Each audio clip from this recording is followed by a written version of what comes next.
Chapter 46, Chapter 7, Part 2.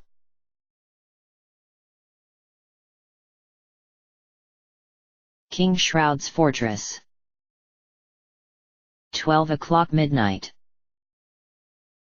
It was even scarier inside the fortress than out. That was what Mario and the others decided the moment they were in. They jumped as the huge wooden door slammed shut behind them and the loud noise echoed through the halls, though not before it let in a cold draft of air that made the entire group shiver. Finally, they reluctantly looked around at where they were. First of all, it was dark, though that was hardly a surprise. Not only that, for a stronghold that was supposed to be so important, the place had a decrepit and abandoned look to it, as though it were falling apart from the inside. The floor was made of cold hard stone, as were the walls, though they were currently standing on a tattered and worn red carpet that seemed to try to signify that this was a house of royalty. There were chains hanging from the ceiling, and the only windows back into the outside world were high up on the walls and seemed to only let in more darkness. If it weren't for the overwhelming feeling of hostility in the air, Mario would have been reminded of the Koopa Bros. Fortress. How long ago that seemed now. As he and his partners looked around nervously, Dolia suddenly let out a shudder. It's really cold in here. This place looks totally trashed, man, said Ferdinand, looking confused. What's up with that? If I had to guess, King Shroud probably thinks he doesn't need this place anymore. Mario muttered. He's been wanting to get out of here forever. Once he's gotten rid of Peach, he'll never need to come back here again. Anyway, the sooner we get out of here, the better. They had nowhere to go but forward, so they walked through the entryway and over to the wooden double doors on the far end. As soon as they had entered the next room, Mario's breath caught in his throat. This was likely the largest, most important room in the fortress, though it was currently empty. It seemed to be a meeting hall, as it was mostly taken up by rows of long tables, and there was a huge, ornate chandelier suspended from the ceiling, though it was largely broken and none of the candles were lit. But the one thing that grabbed everyone's attention was the huge set of doors on the other end of the room. Or rather, what was behind them. Mario! Stubba whispered, suddenly growing tense and gripping his club nervously. There's something over there. It's the Sun Soul. It's right behind those doors. Hannah realized, and Mario knew she was right. Even from this distance they could feel its energy emanating, and they almost balked at its power. It was stronger than any of the other Sun Souls. Surely only the Master of Day could wield something like that.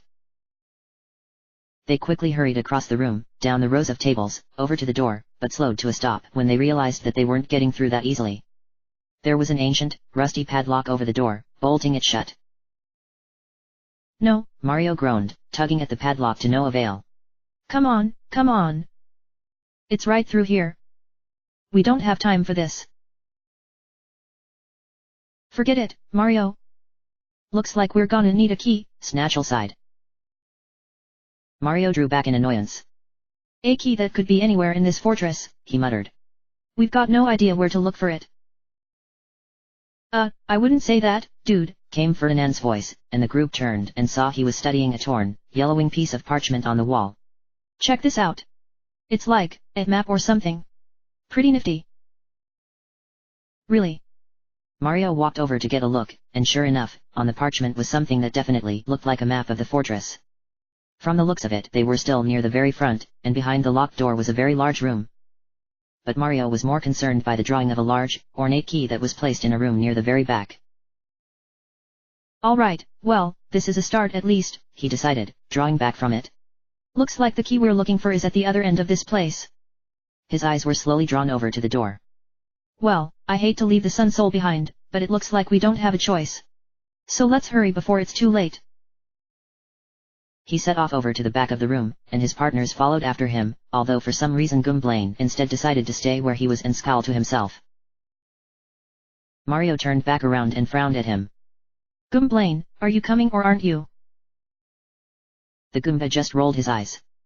Whatever, he muttered noncommittally, though he made it a point to shove Ferdinand out of the way as he stomped off after the others. The Bumpty looked surprised, but not annoyed. Which was more than Mario could say. What exactly was it going to take to make Gwynplaine stop being a jerk to everyone? There were 2 staircases on either side of the door, so they took the left one and went up to the next floor. They plowed through the fortress as best they could after that, but unfortunately, it didn't feel like they were getting any closer to their destination. The hallways were all dark, imposing, and all too easy to get lost in. The walls were lined with rows of lethal-looking weapons, clubs, and flails and swords and knives. There were tapestries hanging from the walls as well, and though they were all filthy and torn, it was still possible to see that they depicted battle scenes, monsters out of nightmares, or else the simple image of a moon blotting out a sun.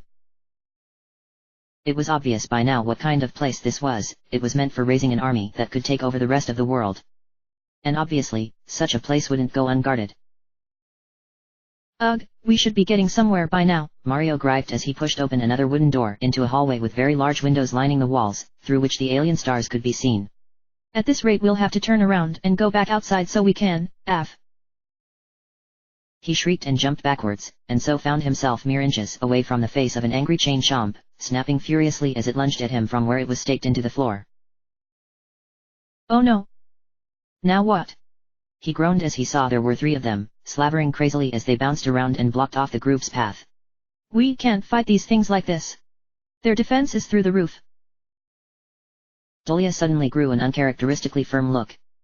You guys had better plug your ears, she said, and suddenly a ghostly wind whipped up around her as she floated into the air and unleashed a deafening howl on their enemies. Mario gasped as his hands flew to his ears, and the chain chomps all whimpered in pain at the noise as their defense visibly dropped. You sure are tougher than you look, Dolia, Mario observed as she landed back on the ground and his other partners raced forward to finish off the weakened chomps. The rest of the hallway was just guarded by more chomps, but when Dolia wasn't weakening them right off the bat, Ferdinand was just gleefully beak-jabbing them away. As the very last one of them fell in defeat, though, it left an item behind. Hey look, Mario! It's a key! Gasped Stubba, hurrying over and grabbing it up. You think this is the one that'll open the door?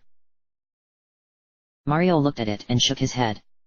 Nope, that's definitely not big enough. But on the other hand, it must be a key to something else important. It wasn't long before they found what it was for. They reached the far end of the hallway and arrived at a narrow wooden door on the side wall, covered by a small silver padlock. Mario quickly unlocked it and the group ascended a steep flight of spiral steps. When they reached the top. Whoa! Look where we are! Said Mario as they all crowded together and looked around. They found themselves standing in one of the watchtowers lining the battlements of the fortress. From here they had a bird's-eye view of the entire structure. Well, this is lucky. Now we can see exactly where we need to go. And I bet with this key we can get up here whenever we want. Yet, unfortunately, it looks like where we wanna be is clear on the other end of the fortress, said Hanner, pointing off in the distance. Sure enough, for all their wanderings they were still near the front, and there were numerous patrols between them and the door where they needed to go. Well, at least we've finally got our bearings. Let's hurry over there, said Mario, stepping out of the watchtower as the others followed him. And remember to act casual. But not too casual.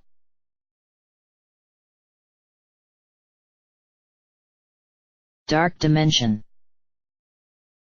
12 o'clock midnight. The officer was pacing impatiently around the entrance to the fortress, muttering something under his breath. He was not in the best of moods at the moment. But then, he rarely was. Sir! Sir! Came a gasp, and he turned to see another one of the black wiggler-like creatures come scurrying up to him, looking panicked. Contain yourself, soldier! What's the problem? Well, sir, I just received an urgent message, the wiggler panted, giving a weary salute. It sounds like Mario will be arriving here at any moment to infiltrate the fortress. Mario? Oh, yes, the one our lord kept going on about, said the officer, frowning at this development. This is bad news. All right then, remind me again, what does he look like? Well, he's supposed to be a portly fellow.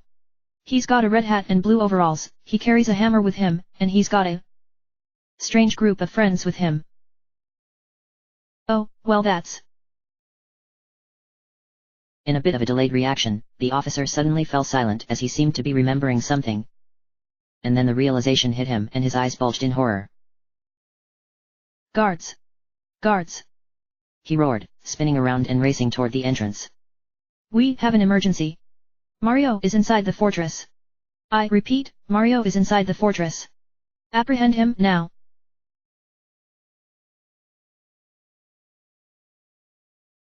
King Shroud's Fortress. 12 o'clock midnight. Naturally, his cry was heard by every single patrol lining the battlements, as well as Mario and the others.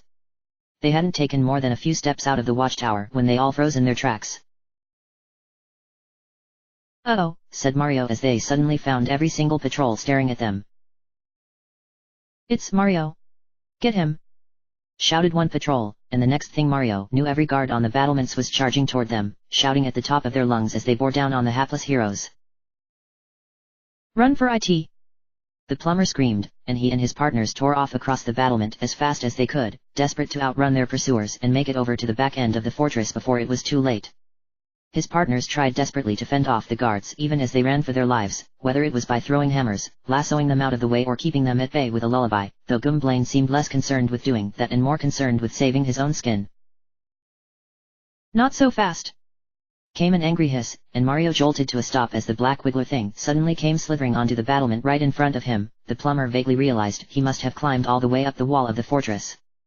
His partners all gasped and jerked to a stop as well, which just gave the guards who were chasing them enough time to pull up right behind them. They were surrounded. Mario glanced fearfully back and forth at their captors.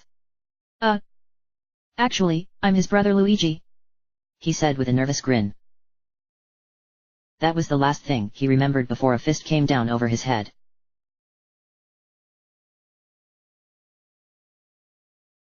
The next thing he was aware of was the fact that he was lying on the cold, stone ground, and how thick and rank the air suddenly seemed. He groaned in pain, reaching up and rubbing his throbbing head, and forced his eyes open.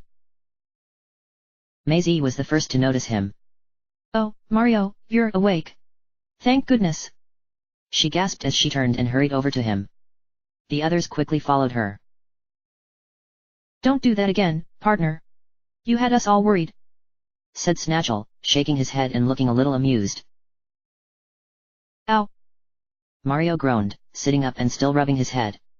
He looked around at where they were, and his blood ran cold as he realized they were behind a set of iron bars. Oh no! He ran up and looked through the bars. He didn't recognize the room they were in at all. It was even darker and more filthy than the rest of the fortress, and the only light seemed to come from torches hanging from braziers on the walls. Where are we? Where are they holding us? We don't know, dude, Ferdinand sighed. We're like, underground or something. In the cellar, I guess. Mario covered his face in his hands. No, he moaned hopelessly. This can't be happening. We have to get out of here. Peach is running out of time. He didn't get to say another thing before there suddenly came a hearty laugh from the other side of the room. Mario immediately spun around at the noise. Oh, great, he muttered as he realized the laugh belonged to the officer, who had just come walking through a large door on the other side of the cell. He strode up to the bars of the cell with a wicked smile on his face, ignoring the hostile glares he was getting from everyone inside. So here you are. All together, right for the picking. The infamous Mario and the 6 Guardians of Day. His gaze fell listlessly on Gwynplaine. And an extra, it would seem. Gwynplaine glared up at him with a look that suggested he would have tried to tear his throat out if he were able. How dare they think he was worth less than the others, even if... especially if they were guardians. You have a lot more cheek than I thought, Mario, trying to pull a fast one on me like that. Well, it worked, Mario pointed out. The officer blinked once before scowling. Yes, well. We'll see just how much cheek you have after we let King Shroud know who's decided to pay us a visit. I'm sure he'll be quite eager to give you all what you deserve. He started to turn away, giving them a nasty grin. Until then, sit tight. Oh yeah? Why don't y'all let us out of here and then we'll see who's the cheeky one, partner. Snatchel shouted after him, running up and grabbing the bars, but the officer just waved him off and vanished out the door. When he was gone, the sheriff let out a defeated sigh and sank to the ground. Shoot. This just ain't our day, is it? Mario, did you hear what he said? If we don't get out of here fast, they're going to bring King Shroud over here. Delia cried. We can't fight him like this, not without Princess Peach. I know, Mario groaned, trying to remain calm. He was far less worried about himself here than his partners. They were the ones Shroud really needed out of the way, and what was he going to do when he got his hands on them? Okay, Stubba. Let's look for a crack in the wall again, okay? I'm sure we can break out of here. But we have to hurry. Stubba immediately obeyed, running up and down the walls with a nervous look on his face as he looked for somewhere he could break open. He was quickly joined by Mario, while the other partners just stood there fearfully and wondered what they should do. Oh. I found something, Mario. Stubba finally piped up, pointing at a small crack in the wall. Mario and the others quickly raced over to him as he gripped his club and smashed it into the wall as hard as he could. But as the stone crumbled away, Mario's heart quickly sank. The resulting hole was tiny. There was no way they could all get through that. This was no use at all. It was only big enough that his two shortest partners, Stubba and Gwynplaine, could fit through it. Is that all? Said Snatchel, looking disappointed. Isn't there some way you could make that bigger? Hanner asked, sounding pretty hopeless. I'm trying, said Stubba as he continued repeatedly whacking the wall, but no matter what he did nothing else would give way. Finally, he lowered his club in exhaustion, giving Mario a despairing look. I'm sorry, Mario. Maybe I could go out there and look for something to help everybody. No, Stubba, it's too dangerous out there for you all by yourself, Mario said, and then sighed. This went completely against his judgment, but... Gwynplaine, you're going to have to go out there and scout. And come back the minute you find a way to get us out of here. Gwynplaine just snorted, not moving an inch. Oh, right.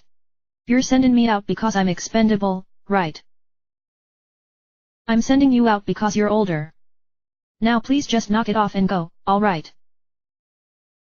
But the Goomba did nothing but give him a loathing sneer, turning away defiantly. Forget it. I'm through with you bossing me around like some lackey. I'm not going. Mario felt a very familiar twinge of annoyance. Gwynplaine, we don't have time for this. Whatever problem you've got, deal with it later. Unless you want the Guardians to all be wiped out again, after everything we've done. Forget it. Gwynplaine spun back around and spat at him, causing the other partners to draw back in shock. I'm sick and tired of you, and I'm sick and tired of how you're always going on and on about those Guardians like some kinda dumb fool idiot. If you're so worried about them, do it yourself. I'm not doing it. Mario stared at him for a long moment before he found his voice. That's it. That's it. He got up and stormed over to the Goomba. Gwynplaine, enough is enough. Mario, I don't think this is the time or the place for this, Maisie began, but for once, Mario ignored her. This confrontation was weeks in the making. All of his dormant frustration at Gwynplaine had finally come to the surface. This was the last straw. I've had it with you. You have the worst attitude I've ever seen, and I've given you plenty of chances to change your tune, but you just haven't gotten in through your head. From the very start, you've done nothing but be deliberately cruel and unhelpful whenever you got the chance. It's fine to be angry at me, but do you really have to drag them into it? He angrily gestured at his other partners, who were all watching this with wide eyes, too stunned to say anything. You treat everybody on this team like dirt. Like you're better than the rest of us. And you don't even seem to care whether the Guardians come back or not. Gwynplaine gave him a glare that was like ice. You're right, he said steadily. I don't. Everyone stared at him. But how could you say that? Stubba cried. After all this time, you don't even, Hanner sputtered, not even knowing how to finish. Mario was actually growing afraid. He felt like he didn't even know his first partner anymore. What is the matter with you? The matter with me? Gwynplaine spat at him, growing visibly angrier by the second. There's nothing the matter with me. Why the heck would I care what happens to those Guardians, after what they did to me? Mario blinked. What? What are you talking about? You know, I used to be like you, Gwynplaine said in a condescending, accusing voice. I used to think the Guardians would take care of everything. Heck, I thought they were great. He scowled at some memory. But my parents sure didn't. Mario and the others stared at him. He had never mentioned this before. Your parents? Yeah, you never wondered why I never brought them up, did you? Of course you didn't. Gwynplaine sneered at him. You know what they said? They said if the Guardians really were real, then our lives would be a whole lot better. We wouldn't be poor, we wouldn't be living in a bad neighborhood. But I just kept on hoping and believing in them, 'cause I was just that stupid. He turned away with a bitter look on his face. Yeah, and they didn't like that at all. My mom especially. She said I was no kid of hers if I went around believing in some dumb fool superstition like that. So I got mad, and I ran away. The silence and the tension in the cell were unbelievable. Gwynplaine shot the others a glare, certain he had their complete attention, before he went on. Well, that lasted a few days. I was just wandering around the streets with nowhere to go. But then I started thinking. Weren't the Guardians supposed to represent, like, everything good in the world? Peace and balance and dumb stuff like that? And if I was just being stubborn and running away like that, being mad at my parents for no reason, wasn't that going against everything the Guardians wanted? Wouldn't they be happier if I went back and dealt with my own problems? He rolled his eyes.